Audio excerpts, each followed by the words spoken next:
ধূসর রঙের। অবশেষে বৃষ্টি নামলো, যেন এক নতুন শুরু। বুঝতে পারছো?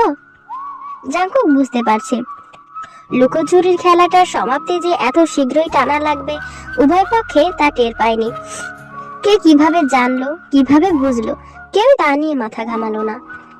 এই সময় এই অবস্থায় সবকিছুর ঊর্ধ্বে কেবল বেহায়া অনুভূতিগুলো। জাঙ্কুক তের জটলা পাকানো কথার মর্ম বুঝতে পারলো, মাথা নাড়লো। এবার তের দৃষ্টি জলমল করে উঠল, শুধু উঠল অবিলম্বে। এত ছলনা কেন ডাক্তার সাহেব?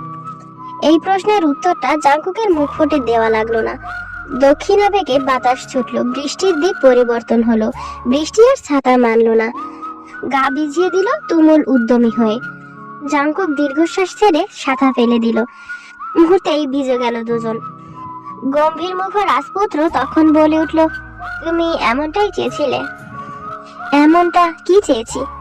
নাটকীয় প্রেম পেয়েছি? পাচ্ছ? তে হেসে উঠল।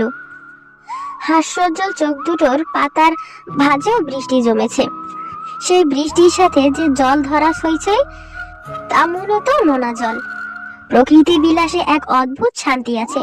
চোখ দিয়ে গড়িয়ে পড়া দুঃখগুলোকে এত কাছ থেকেও কেউ দুর্বলতা হিসেবে দেখতে পারে না, বৃষ্টির জলের সাথে মিলিয়ে ফেলে। তে জাঙ্কুকের চোখ দুটোতে আকস্মাৎ কিছু দেখতে পেল, অদ্ভুত কিছু, অনিন্দ কিছু।